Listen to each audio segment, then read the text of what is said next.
The afternoon sun baked the cracked pavement of the city square, sending waves of heat rippling through the thick air.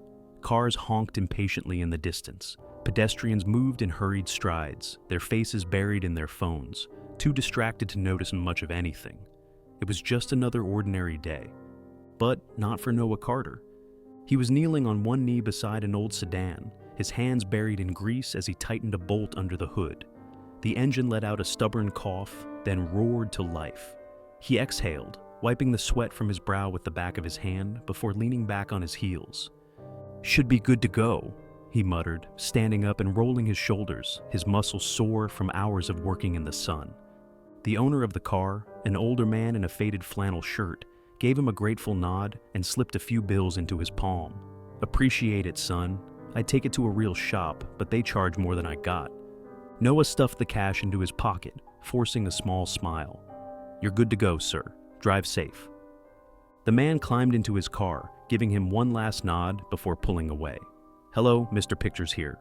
And before we continue with the story, please subscribe to the channel as it would allow me to continue with these stories. Thank you." Now back to the story. Noah let out a slow breath, rolling his neck to ease the tension. He had been working like this for weeks, side jobs, cash under the table, just enough to get by. Some days, he could afford a bed at the shelter. Other nights, he slept in his truck, if he had enough gas to keep the engine running and the cold at bay. It wasn't the life he had imagined after the Army Rangers, but it was the life he had. He walked back toward his rusted pickup, reaching for his tool bag, when a voice cut through the air like a blade. Well, look at this." Noah froze. Two city officers, Gregson and Lively, stood near the edge of the square, their uniforms crisp, their badges gleaming under the sun. They weren't real cops, not the kind that stopped real crime. No, these guys were city enforcement officers, the kind who handed out parking tickets and harassed the homeless under the guise of keeping the streets clean. Noah had seen them before. He knew what they were about. Gregson, the taller of the two, smirked as he gestured toward Noah's setup. The open hood, the tools scattered around, the faint grease stains on the pavement. "You running a business here, buddy?" Gregson asked, crossing his arms. Noah grabbed a rag, wiping the oil from his fingers. "Just helping someone out." Lively let out a chuckle. "Sure looks like a business to me." Noah didn't respond. He knew better than to engage. Gregson took a slow step forward, eyeing Noah like he was some piece of trash on the sidewalk. "See, we got a problem here. You're taking up public space. No permit, no license. Just some guy with a bunch of tools acting like a real mechanic." Noah clenched his jaw. He wasn't in the mood for this. "Not breaking any laws," he said evenly. "Just helping people who can't afford a shop." Lively smirked. "Oh, so you're a hero now? That it?" Gregson barked a laugh. "Probably thinks he's still in the service. That's what they all do, right? Come back, can't handle real life, start looking for handouts." The words hit harder than they should have. Noah had been through war zones, firefights, blood, and chaos. He had lost brothers, friends, entire pieces of himself to battles fought in places most people couldn't find on a map. And now he was standing here, being mocked by two men who had never done a damn thing for anyone but themselves. Gregson nudged a bottle near Noah's boot, kicking it onto his tools. "So, what's it like, huh? Going from carrying a rifle to begging for change?" A small crowd had started to gather nearby, their gazes flicking between the officers and Noah. Some people looked uncomfortable, others curious. One man, a younger guy in his 20s, quietly pulled out his phone and started recording. Noah took a breath, steadying himself. He could feel the heat rising in his chest, the familiar burn of old instincts waking up. But he wasn't that man anymore. He wouldn't let them push him into being that man again. He slowly straightened, standing taller than both officers, his presence suddenly commanding in a way neither of them expected. Then, in a voice that was quiet but carried across the square, he said, "You think I'm just some bum on the street? You have no idea who you're talking to." Gregson's smirk faltered. Lively shifted on his feet. Noah stared at them, unblinking, and then, without hesitation, he said the words that would change everything. "Noah Carter, Army Ranger, 3rd Battalion, 75th Regiment, 3 tours in Afghanistan." The shift was immediate. The crowd murmured. Someone gasped. A woman in the back, a veteran herself, whispered to the person next to her, Wait, I know that name. Lively's smirk disappeared. Gregson cleared his throat, suddenly looking unsure of himself. Noah could see the change in their eyes, the hesitation, the slow, creeping realization that they had just mocked the wrong man. But it was too late now. The guy filming in the back stepped closer, his camera now fully aimed at Noah. His voice cut through the stunned silence. "Oh, this is going online." And just like that, the tables had turned. For the first time in years, Noah wasn't the one being ignored. For the first time in years, the world was finally about to see him again. The air in the city square shifted the moment Noah Carter spoke his name. The smirks on the officers' faces froze, replaced with something else, uncertainty, maybe even fear. Gregson opened his mouth, but nothing came out. He had been so sure, so confident in his authority, but now that confidence wavered. The murmurs in the crowd grew louder. People were checking their phones, looking up Noah's name. Someone whispered, "Wait, he's not lying. He's actually a war hero." A middle-aged woman near the front pulled her sunglasses down, squinting at Noah with something close to recognition. Gregson and Lively, standing rigid now, realized too late that they had made a mistake. Noah could see it in their posture, the way their eyes flicked toward the growing number of people recording. They had walked into this thinking they were the ones in control, but the balance of power had just shifted.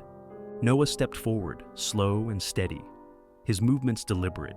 He didn't need to shout, didn't need to puff up his chest like these officers did when they felt powerful. His presence alone was enough. You think you can walk up to a man, humiliate him, treat him like he's nothing? Noah's voice was steady as a drumbeat, cutting through the growing tension like a blade. You laugh at a guy working with his hands, scraping by, doing what he can to survive, but you wouldn't last a day in my shoes. Gregson's jaw clenched. That's not what we... Noah didn't let him finish. You ever spent 3 days pinned down in the Kunar Valley, listening to your brothers bleed out while you wait for air support that isn't coming? His words were sharp, controlled. You ever had to choose between saving a civilian or saving yourself? Ever had to watch your best friend take a bullet meant for you? Silence. The crowd stilled, the weight of his words pressing down like a thunderstorm about to break. Gregson's hands twitched at his sides, as if itching to grab for his belt, for some meaningless authority to fall back on. But he didn't move. He couldn't. Lively shifted uncomfortably. Look, we didn't mean... You didn't mean what? Noah snapped, taking another step toward them. Didn't mean to mock me, didn't mean to laugh at a man who gave everything for this country and got nothing in return. He gestured to the rusted truck behind him, to the only home he had left. This is what happens to men like me. We fight, we survive, and then we come back to this. A deep voice from the crowd cut through the silence. Semper Fi! Noah's chest tightened. A man in his 60s stepped forward from the crowd, wearing an old Marine Corps cap, his hand curled around a cane. His eyes, sharp, observant, locked onto Noah's with an understanding that only another soldier could carry. A second later, another voice spoke up. I serve too. They don't treat us right. Then another and another. Suddenly, it wasn't just Noah standing alone anymore. Gregson and Lively were surrounded, not by a hostile crowd, but by something far worse for men like them. Accountability. Lively's face had gone pale. He elbowed Gregson, murmuring something, but it was too late. The phones were still rolling. The world was watching. Noah didn't move, didn't break his stare. He didn't need to. He had already won. Gregson swallowed hard. We should go. Lively didn't argue. The two officers turned stiffly, moving back toward their patrol car without another word. No one cheered as they left. No one shouted. The silence was enough. Noah stood there, exhaling slowly, the adrenaline beginning to fade. He glanced at the man with the Marine Corps cap, giving him a small nod. The man nodded back, no words needed. Sarah, the woman who had been recording from the start, stepped closer. Noah, she said, her voice softer now, like she was trying to gauge where his head was at. That video, it's already going viral. Noah ran a hand over his face, letting the weight of it all settle in. It was out there now. His name, his story, his life. For years he had been forgotten, ignored, but tonight the world remembered him. And for the first time in a long time, he didn't feel invisible. The video spread faster than wildfire, Within hours, it had racked up millions of views, circulating across social media, jumping from platform to platform, news station to news station. It wasn't just the humiliation of the officers that had people talking. It was Noah's story. The man who had been mocked and dismissed, the man who had been pushed down by the very system he once fought for, had stood his ground with nothing but his words. And now, the world was listening. But Noah Carter wasn't prepared for any of it. By the time he got back to the small auto shop where he sometimes worked for under-the-table cash, his phone, an old, barely functioning burner, was buzzing non-stop. He didn't even know how it had happened. He hadn't given his number to anyone, yet somehow the calls kept coming. "Sir, I'm with Channel 5 News. I work with a veterans outreach group." "Noah, I'm with the New York Times, and we'd love to run your story." He shut the phone off, gripping it so tightly his knuckles went white. He didn't want any of this. He hadn't spoken out for attention. He hadn't stood up to those officers for views, for virality, for whatever people were now calling it. He had just snapped. The years of being pushed aside, ignored, treated like a problem instead of a person, they had finally reached their breaking point. Now he wasn't invisible anymore, and it terrified him. He sat down on the hood of an old truck in the lot behind the shop, resting his head in his hands.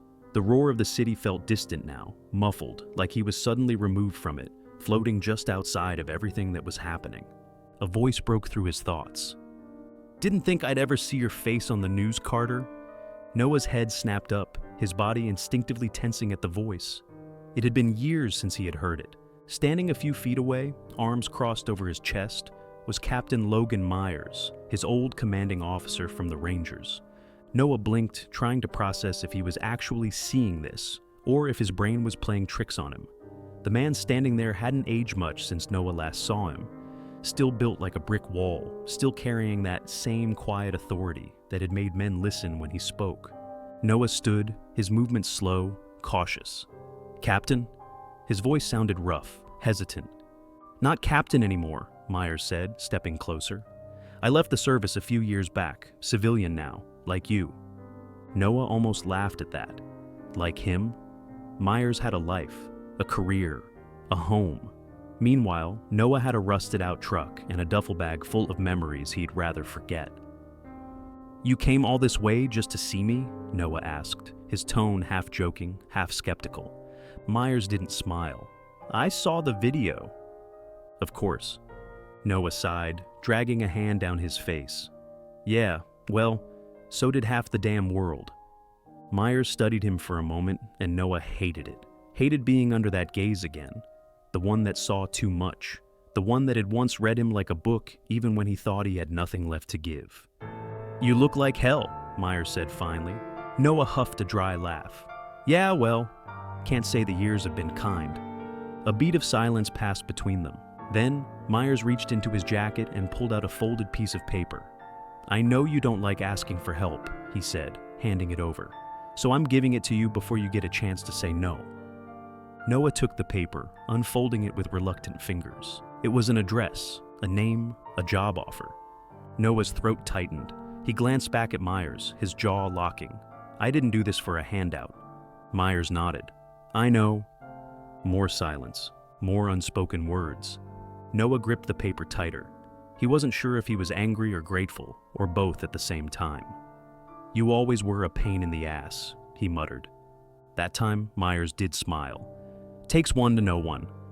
Then, with a final nod, he turned and walked off, leaving Noah standing there with the weight of a choice in his hands. That night, Noah sat in the cab of his truck, staring at the address Myers had given him. The city outside was buzzing with energy, alive in a way he hadn't felt in years. The video was still trending. News anchors were still talking about him. His name, his real name, was out there again. But for the first time in years, he wasn't just some forgotten soldier lost in the noise.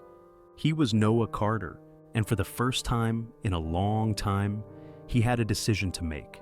Noah Carter sat in the front seat of his truck, staring at the crumpled piece of paper in his hands. The city outside buzzed with life. Headlights flashing, car horns blaring, voices rising and falling in an unrelenting rhythm. But inside the truck, everything was still. The words on the page blurred together, not because he couldn't read them, but because he wasn't sure if he wanted to. The job offer, the address, the lifeline that had been thrown his way, it should have been easy. A way out, a way forward. But after years of being ignored, of scraping by, of learning not to expect anything from anyone, accepting help felt harder than surviving. He exhaled sharply, folding the paper and shoving it into his pocket. Tomorrow. He'd think about it tomorrow. His fingers tapped against the steering wheel as he leaned his head back against the worn-out seat, eyes staring at the cracked ceiling. Sleep didn't come easy these days. It hadn't for a long time. Some nights, it was the silence that got to him. Other nights, it was the noise. And sometimes, it was the ghosts, the memories of the people he left behind, the ones who never got a second chance. He wondered what they'd say if they saw him now. Probably tell him to quit being such a stubborn ass and take the damn job. A small chuckle escaped him, dry and humorless. He reached into the glove box, pulling out an old photograph, a picture of him and his unit, taken years ago in the middle of a desert halfway across the world. The edges were frayed, the ink fading, but their faces were still there, grinning, alive, whole. Noah ran a thumb over the image, his chest tightening. Maybe it was time. Morning came too fast. The city was already awake by the time Noah stepped out of his truck, stretching his sore limbs. He ran a hand through his hair, feeling the weight of exhaustion in his bones. But he had made his decision. He pulled the paper from his pocket, reading the address again. An auto shop on the other side of the city. It wasn't glamorous, it wasn't some grand redemption story, but it was a start. He climbed into the driver's seat, turning the key. The truck sputtered, groaned in protest, but after a few rough coughs, the engine turned over. Good. Noah pulled onto the road, gripping the wheel tighter than he needed to. Every mile felt heavier than the last, his thoughts racing ahead of him, filled with doubt, uncertainty, hesitation. What if this was a mistake? What if he couldn't do this? What if the world had already decided who he was, and he was just too damn stubborn to accept it? By the time he pulled up to the shop, his nerves were coiled tight. He sat there for a long moment, just breathing before finally stepping out. The place was small, nothing flashy. Just an old two-bay garage with faded signs and grease stains on the pavement. Exactly the kind of place he felt comfortable in. Inside, the smell of oil, rubber, and old engines filled the air. A few mechanics were already working, their backs turned as they focused on their tasks. Then, from the office in the back, a familiar voice rang out. Well, I'll be damned. Noah turned just as Logan Myers stepped out, arms crossed, a knowing smirk tugging at the corner of his lips. You actually showed up. Noah huffed, shifting his weight. Didn't have anything better to do. Myers chuckled. Bullshit. You could have kept running. Could have told me to go to hell and disappeared like you always do. He tilted his head. But you didn't. Noah exhaled through his nose, eyes scanning the shop. What's the catch? No catch, Myers said simply. You work, you get paid, you stop pretending like you're supposed to do this whole damn thing alone. Noah's jaw clenched. He wanted to argue, to say he didn't need anyone, but he was so goddamn tired of carrying the weight of his own pride. Myers clapped him on the back. Come on, I'll show you around. And just like that, Noah Carter took his first step forward. The weeks passed faster than he expected. The job wasn't easy. Long hours, hard work, sweat-soaked shirts, and grease under his fingernails. But it was honest. He liked the feel of it, liked the quiet hum of the shop, the sense of purpose in fixing something broken and making it whole again. He had spent years feeling like he was the broken thing no one could fix. But here, in this small shop with its mismatched tools and oil-stained floors, he realized something. Maybe he wasn't broken after all. He still had his bad days, the nights where sleep wouldn't come, the mornings where the weight of the past pressed down on him like a suffocating fog. But it was getting easier. And then, one evening, as he was locking up, his phone buzzed. The number was unfamiliar. He hesitated before answering. Yeah? Noah? The voice on the other end was shaky, unsure. This is Jason, the guy who filmed the video. Noah stiffened. He hadn't spoken to Jason since that day in the square, since his life had been turned upside down. Jason exhaled as if gathering courage. Look, man, I just wanted to say thank you for what you said, for standing up for yourself. A pause. for standing up for the rest of us. Noah frowned. Rest of us? Jason's voice wavered. My dad was a Marine, did 3 tours, came back, and he didn't get the help he needed. His voice was quieter now. He didn't make it. Noah closed his eyes, his grip tightening on the phone. I know you didn't ask for any of this, Jason continued. I know you probably just wanted to be left alone. But what you said, it meant something. People are still talking about it, still fighting because of it. Noah swallowed hard, his throat suddenly tight. I just thought you should know, Jason finished. For a long moment, Noah didn't speak. Then, finally, he did something he hadn't done in a long, long time. He let himself believe it, that his words had mattered, that his story had meant something, that maybe, just maybe, he wasn't invisible anymore. A slow, steady breath left his lungs. He rubbed the back of his neck, glancing up at the darkening sky. Thanks for telling me, he said quietly. Jason let out a soft chuckle. Yeah, no problem, man. The call ended.